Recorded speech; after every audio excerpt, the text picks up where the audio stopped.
like to start by introducing yourself. Hello, Tom. Hi, Patrick. My name's Tom Marion. I run a company called One Element. We launched in 2007.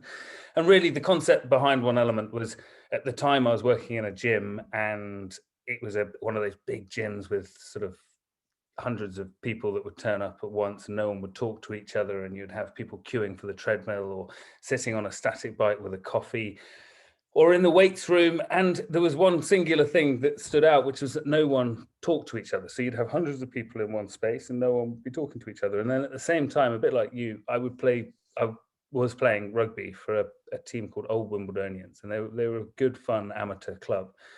But I would turn up to pre-season there, and there would be 60 old boys training, or young boys to old, probably 16 to 60-year-olds training in the pre-season. So no contact, but they loved the fitness, the chat, the banter, the challenge, the competition. And it was just really, really fun exercise. And then I'd go into the gym the next day and see all those things I just mentioned. And I thought maybe this could work for the public outside, taking all those characteristics of a sports team, that welcoming attitude, that kind of you're part of a squad, that strong social cohesion, and lending that to a kind of fitness company for the public outside. But what I didn't realize at that time, our focus was very much on fitness, was the huge benefits that people get from a group of people, that sort of social resilience that you get in your brain, that you build with other people, and you build this network of friends. So with the two things, we went from very much focused on fitness and getting a load of professional athletes to help write our training sessions. And we gradually, alongside that, have built this social aspect that means that we've got a really sticky membership who are really kind of loyal and become great friends of mine and each other, and sort of lifelong friends, I suppose. So yeah, we're now franchising the business. We've been running, as I say, 14 years. And I believe you will remember with us right in those early days, Patrick. Yeah, it was good fun. I've certainly, that team aspect was really enjoyable. Like from day one, turning up and people asking your name and welcoming you to the group, and offering you encouragement when you couldn't manage that third press up or whatever it was that I was doing that was not particularly good at the time, to when things improved dramatically, and everyone getting behind you and supporting you on whatever stage of your fitness journey it was. And likewise, I'd been in that rugby environment. It felt very similar, particularly to the summer touch, when it was all fun and friendly and no one was bashing each other too hard with tackle pads. Yeah, exactly. Cool. And you mentioned you wanted to discuss sort of how the member journey works for us, and new members coming in, and injuries and that sort of thing. Yeah, absolutely. So, I mean, I think a lot of people around this time, particularly with COVID, and knowing that there's a correlation between being out of shape and how badly it might affect you, I think people are getting into fitness regimes. And I think one of the key questions is how people get into a new fitness regime and try and stay injury free, and how they manage those injuries when they get them.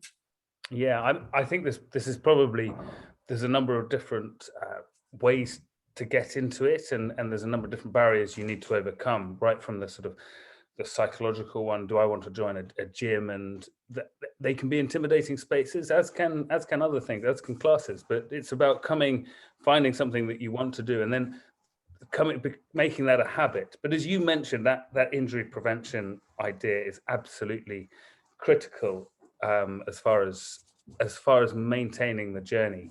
Now, I mean, you'll have heard a lot about this, but the concept of graded exercise is so important. The problem is that when you decide I want to get really fit really quickly, you don't want to grade it up slowly. You don't want to turn up and just jog for the first few sessions. You want to go as fast as you can. So it's important, I think, firstly, to try to work at, we call it 80% for the first couple of sessions, and not to challenge for that front space.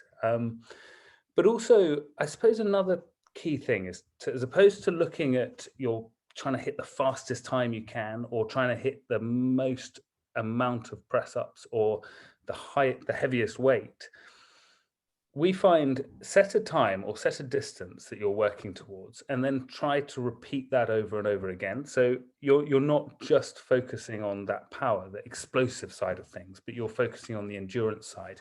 And that really is what fitness is. It fundamentally is about how quickly you can recover and do it again. So it's your ability to take on and use oxygen and then recover. So people tend to get injured, we find, particularly when they're doing the explosive or the powerful movements. And that really is because you're putting the muscle under a lot more strain, or the ligaments, or the cartilage. And you're also accessing more muscle from the brain via your nervous system. So come away from that explosive stuff, do a more gentle set, but set yourself the task of trying to hit the same splits or the same number of reps for every rep of a certain number of sets, if you like. That sounds quite wide, but I could give you more of an example if that would be helpful. Yeah. Okay. So, and in terms of when you start to get fitter, I think I've been there several times where I've decided to take some action, get myself fitter, and after a little while got myself injured.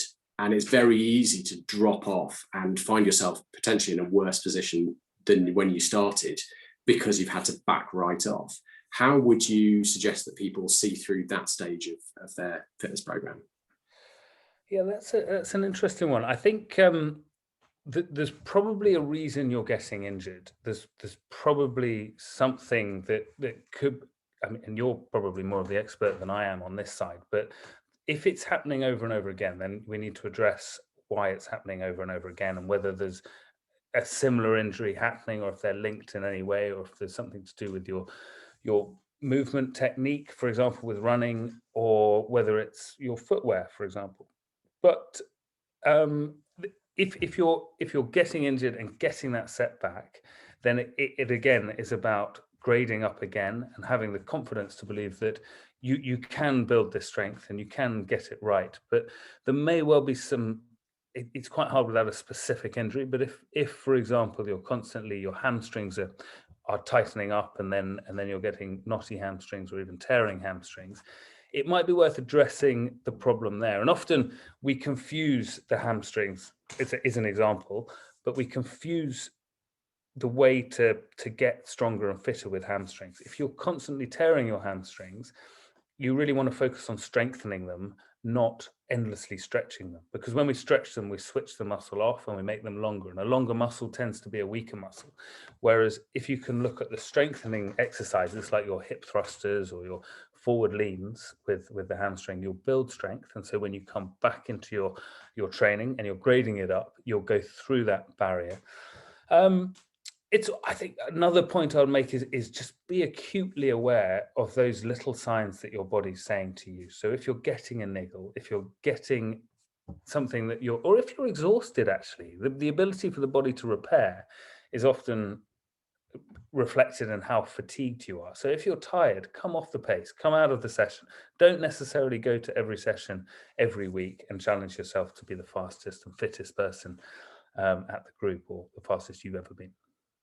Okay, so it's start steady, build up steady, listen to your body. Yeah, I think it's those old messages, I'm afraid. They're true. Yeah, they really are. I mean, yeah, I suppose there's an element of nutrition as well, making sure that you're getting the right proteins and electrolytes post-training session, and that you've got enough energy to do the session. I mean, our sessions tend to be based on speed or distance and time. They're two measurables that we know we can put into the session. So they're good fun. They're people challenging each other and talking each other up. So with our sessions, the risks are generally, in fact, I'll let you into the main injury that we get at One Element is really athletic, fast, fit people who have been fit at school, or perhaps played university sport, or even post-university, but then they've stopped for a few years, and they used to be very quick, and they come in and they try and run as fast as they possibly can, and they get this shooting pain through their quadricep, front of the thigh, and it's basically what's happening is they're getting small muscle tears in their thighs. In fact, it never happens on the first time they come, but when they come back the next time, they get what they refer to it as cramping in the front of the thigh. And what's happening is those tears are being reopened on that second sprint session that they put in on the first one. So they think they've done really well on the first one. They come to the second one and they've got sore front of the quads, and it's agony. It's really, really painful. But interestingly, if I say, look, work at 60% for this session, don't duck out, or you can duck out if you want to, but stick with us. And then after this session, go home, stretch it off over the week, and they won't feel any pain when they're not at the session. And then they come back the next week and they build it up. If we can get them through those next 3 or 4 weeks, the pain goes away completely, the strength comes back, and it never, ever comes back again, provided they don't stop training. But it's going from, it's a sort of series, if being very fit, not training for a long period of time, and then coming back into training and trying to be back here without going through the process. That sadly is where people get tight quads. Now, we don't know everyone that's going to get this reaction, but it may well be as much as 15 or 20% of new members that come in pull up with these tight thighs. And interestingly, if they stick through it and they let themselves come back in, then they generally will stay forever. They'll stay until they move out of the area, or for whatever reason need to move on. That actually rings horribly true to me. I'm very much in that mentality of, I used to be really quick, used to be fast. Yeah. Joined in when I was with One Element. I was at an event where we had a famous sprinter. There was some drinking involved, unfortunately, but this sprinter got everyone outside and was judging sprint races down the street. And as part of that, I actually tore my quad and was so hungover that I forgot about it afterwards. Yeah. And it wasn't until I came to a training session sometime a few days later that I tried to run and got a fairly sharp reminder that I'd hurt myself reasonably badly a few days earlier. And I think that a lot of that came out of my mentality of, I'm fit, I'm fast, I play rugby, I should be absolutely fine. And I just pushed it really hard and suffered as a result. So I think that's absolutely spot on there. And we often don't think about the front of the thigh when we're running. It's often people refer to glutes, hamstrings, calves as your main running muscles, but the quads are really important as well. And actually, you can't really train for running without running.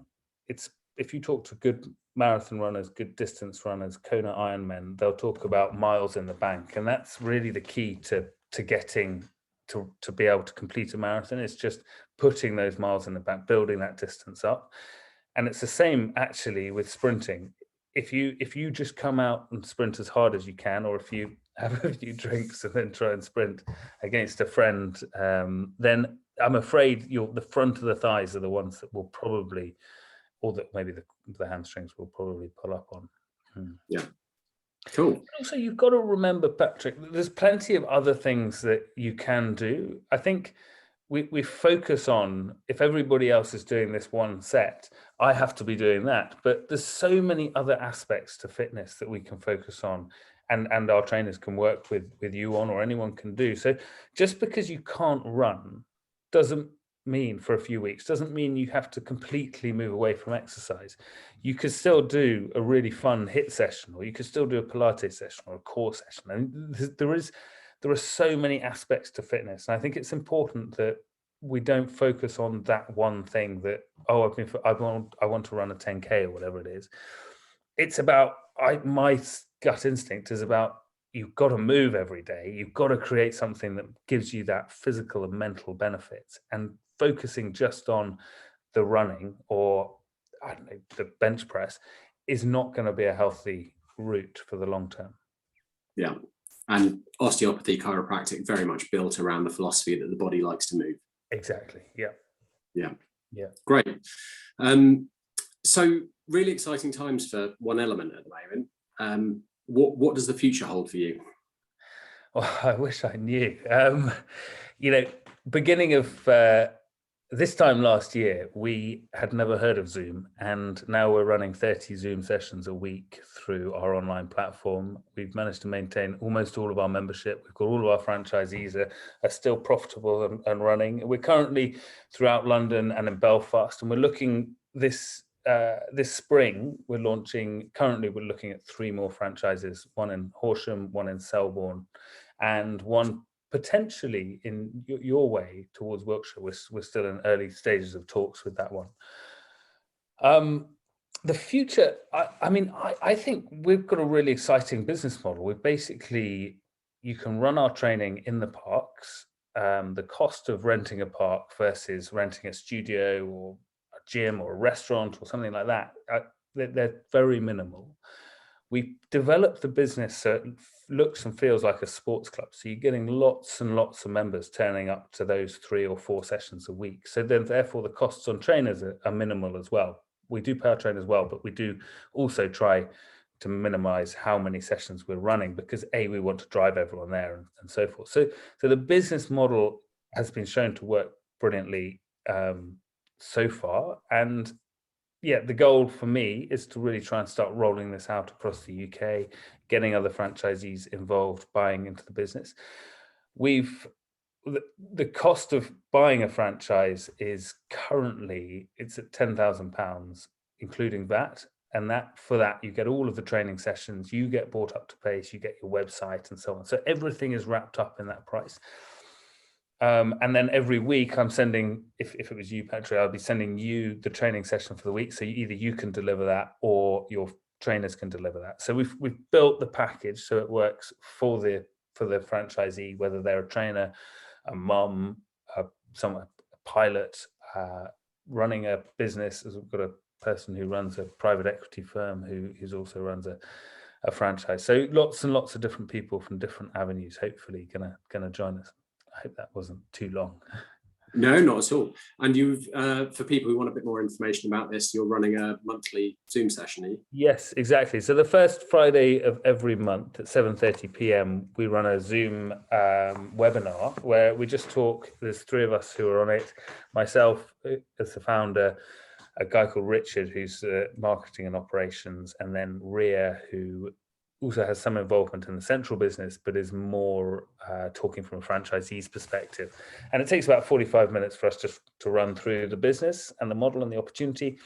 And then the question and answer session at the end. And yeah, if anyone's interested in joining us, the next one actually is on a Thursday in April, but then from then on it will be Fridays, just because of Good Friday coming up in April. Yeah. Brilliant. Now, I was doing a little bit of Instagram stalking earlier, and I think I've stumbled on your secret to success, which is very similar to ours. I gather there is a black lab involved in your business as well. The key to retention, isn't it? Member retention. They love to come and there's nothing that gives quite as much love as a black lab, I think. I think they deliberately go and find out the one person who least likes dogs in the room and go and persuade them that dogs are the way forward. Okay. We have Angela's clinic dog who, whenever she's in, will go and personally greet every single patient that comes in. She's very forgiving, and she does back off when people don't want to say hello, but she's loved by many who visit our clinic. Lovely, absolutely lovely. Yeah, Archie's our dog. He's a hero. Brilliant. Well, it's good to talk to you, Tom. I'll wrap up there, and we'll see you soon. Thank you so much, Patrick. Speak to you soon. Cheers. I'll stop recording there. Stop.